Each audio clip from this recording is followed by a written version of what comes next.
Olá! Hoje a gente vai fazer uma análise focada num ponto bem específico da nova Lei Orgânica Nacional das Polícias Civis, a Lei 14.735. Vamos direto para o capítulo 5, que fala das disposições finais e transitórias. A nossa base, claro, é a própria lei. E para quem está na batalha dos concursos, se tiver com aquela legislação esquematizada aí do lado, ajuda bastante a acompanhar, viu? Nossa missão aqui é simples: destrinchar o que é essencial nessas regras finais. Entender como é que elas mexem, né, com o funcionamento e a estrutura das polícias civis.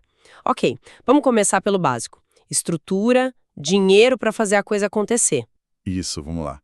O artigo 36, ele é bem direto. Ele coloca para o poder público a responsabilidade, o dever mesmo, de dar condições adequadas de trabalho. Isso significa estrutura física decente, pessoal suficiente. Parece óbvio, né? Mas ter isso escrito numa lei nacional dá outra força para cobrar. É um respaldo importante, sem dúvida. E para bancar isso, como fica? O artigo 37 entra aí, né, falando da possibilidade de criar um fundo especial da Polícia Civil. Exatamente, um fundo próprio. E o detalhe que chama atenção está na destinação dessa grana. A lei diz preferencialmente para valorização remuneratória. Mas olha só, também pode ir para equipamento, infraestrutura, tecnologia. Esse preferencialmente é chave, então. Quer dizer, a prioridade é o salário, mas não é uma camisa de força, tem uma margem aí. Isso mesmo. Sinaliza qual é a prioridade número um, mas não proíbe usarem outras coisas que também são críticas. Isso dá uma flexibilidade para os estados, né? Porque a realidade de orçamento, de estrutura varia muito pelo Brasil. É importante ter essa margem. Faz sentido. E ainda nessa linha mais operacional, o artigo 40 traz uma mudança, olha, bem significativa. Qual seria? Ele veda a custódia de presos nas delegacias. Ponto. Nossa, isso impacta demais a rotina da delegacia. Mas espera aí, tem uma vírgula importante. Salvo o interesse fundamentado na investigação. Quão elástica pode ser essa justificativa na prática, hein? Fica a dúvida, né? Pois é, esse é o ponto que exige atenção na aplicação da lei. A regra geral é muito clara. Delegacia é para investigar, não para ser depósito de preso. A ideia é liberar o policial civil para a função dele mesmo, que é investigar. A exceção, para existir, tem que ser muito bem justificada, ligada diretamente àquela investigação específica. Entendi. Não dá para virar desculpa para manter a situação como está em alguns lugares. De jeito nenhum. É para ser exceção mesmo. É uma tentativa de especializar mais as funções, sabe? Deixar custódia para quem é de custódia. Certo. Avançando um pouco, cargos, gestão interna. O artigo 38, ele fala em transformar cargos que já existem naquele cargo único de oficial investigador de polícia, mas respeitando a similaridade das atribuições. Sim, é uma diretriz nacional, né? Uma tentativa de padronizar um pouco a carreira. Claro que a implementação disso, como vai ser feita a transformação, o aproveitamento dos cargos atuais, isso vai depender da lei de cada estado. É um processo, então. É um processo. E falando em estruturas mais específicas dentro da polícia, o artigo 39 ele dá uma olhada na perícia oficial. Ah, sim, ele diz que a estrutura da perícia vai ser definida numa lei específica para isso. Mas tem um detalhe: sem prejuízo das leis estaduais que já existem sobre o assunto. Isso parece uma forma de proteger o que já funciona bem em alguns estados, é isso? Para não ter que desmontar tudo. Perfeito, é exatamente isso. Esse sem prejuízo é crucial. Ele reconhece que muitos estados já têm suas próprias leis organizando a perícia, às vezes até órgãos separados. Então essas leis continuam valendo. A norma nacional vai se aplicar naquilo que não conflitar ou no que a lei estadual não tratar. Evita uma ruptura, né? Dá uma segurança jurídica porque já está consolidado. Boa sacada. E na sequência, o artigo 41, ele meio que fecha a gestão interna, né? Dizendo que as funções de chefia, direção, assessoramento são só para policiais civis de carreira. Isso, é um reforço da própria carreira policial. Valoriza quem é da casa para ocupar os postos de comando e assessoramento mais estratégico. Certo.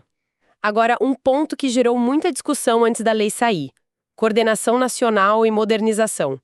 O artigo 44, ele cria o Conselho Nacional da Polícia Civil. O que a gente pode esperar disso na prática? Olha, no papel, a ideia é interessante. um órgão para pensar políticas institucionais com funções consultivas e até deliberativas. O potencial existe sim, para padronizar algumas coisas, facilitar intercâmbio de informações entre as polícias dos estados, alinhar diretrizes nacionais. Mas tem um mas aí, né? Tem. A força real desse conselho vai depender muito de como ele vai ser composto, qual vai ser o regimento interno dele. E isso ainda vai ser definido por decreto. E tem todo o debate de como equilibrar essa coordenação nacional com a autonomia que os estados têm sobre suas polícias, né? É um equilíbrio delicado. Entendi. É algo para a gente observar como vai se desenrolar. E para fechar essa parte, o artigo 45, ele dá um empurrãozinho para a tecnologia. Incentiva a usar plataformas tecnológicas para os registros policiais. Sim, é um sinal claro para modernizar, né? Agilizar o trabalho de cartório que consome muito tempo. A tecnologia pode dar mais velocidade, mais segurança na informação, na veracidade, mas o artigo é cuidadoso. Ele ressalva que isso não acaba com a necessidade de ter o policial ali presencialmente quando a situação exigir. Não é para substituir tudo. É uma ferramenta a mais, então, não a solução para tudo. Exato. É para somar, não para eliminar o fator humano onde ele é essencial. Bom, então recapitulando rapidinho o que a gente viu nesse capítulo final. Tem o dever do Estado de dar infraestrutura, a criação do fundo especial com aquele foco no salário, mas com flexibilidade, a regra de não ter preso em delegacia, salvo a exceção para investigar, a organização de cargos para o oficial investigador, Isso. o respeito pelas leis estaduais de perícia, que já existem, as funções de chefia só para policiais, a criação do Conselho Nacional. Certo. E, por último, esse incentivo ao uso da tecnologia nos registros. Ufa, bastante coisa. Bastante coisa importante. E acho que tudo isso, quando a gente junta, levanta uma questão fundamental para pensar daqui para frente. Qual seria? Como é que essas diretrizes nacionais todas, que buscam sim uma maior uniformidade, como é que elas vão conversar, vão se articular com as realidades tão diferentes das polícias civis em cada estado, com a autonomia que cada uma tem, com as estruturas que já existem, harmonizar essa norma geral com as especificidades de cada lugar. Esse vai ser, na minha opinião, o grande desafio na implementação dessa lei. É aí que a gente vai ver como ela funciona na prática. Ótima reflexão para a gente acompanhar. E olha, para quem está estudando e quer fixar todos esses detalhes, as pegadinhas e memorizar de verdade o que diz a Lei 14.735, a dica é: use nossos flashcards do Anki. Eles são feitos para isso.